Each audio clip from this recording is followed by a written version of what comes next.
spoke Afro-Asiatic tongues. It cried out to El Elyon in the voices of those once called slaves. So what does this mean for you? It means there's more to the story. And it's not locked away in seminary halls or Vatican vaults. It's alive, preserved in the hands of a people the world tried to forget.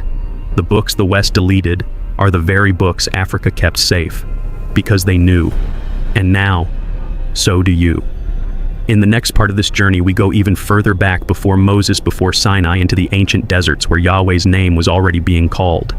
By people who never held a scroll but knew him anyway. Because Israel didn't invent Yahweh. They met him. And the people calling his name, many of them were African. Stay with me. The next revelation turns the whole timeline upside down. Part 8. God in the Desert.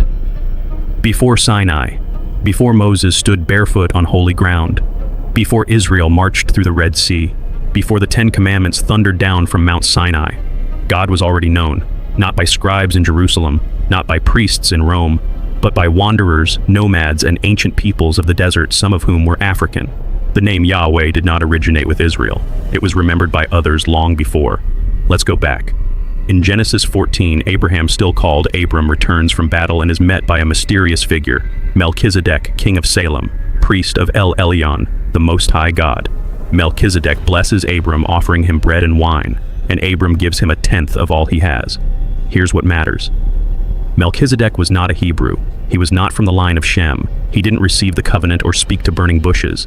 Yet, he was already a priest of the Most High. The Book of Hebrews calls Melchizedek a priest forever, a type of Messiah without beginning or end. So we must ask, how could a non-Hebrew be a priest of the true God? Unless that God was already known, worshipped, and revealed outside of Israel. And it gets deeper. Open your Bible to Deuteronomy 33:2. The Lord came from Sinai and dawned upon them from Seir. He shone forth from Mount Paran. He came with 10,000s of holy ones. These are not places in Israel. Seir is in Edom. Mount Paran lies deep in the wilderness, likely in the Arabian Peninsula. These regions border modern-day Sudan, Ethiopia, Saudi Arabia, and southern Egypt. Yahweh, the passage says, did not emerge from Jerusalem, but came from the desert, from Edom, Taman, Paran, from the land of Cush. And long before Moses met Yahweh at Sinai, a different people group already knew him, the Midianites. Remember Moses' story. After fleeing Egypt, he marries Zipporah, daughter of Jethro, priest of Midian.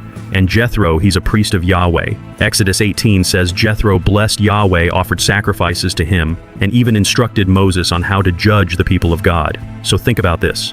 Before Moses receives the law, before he speaks with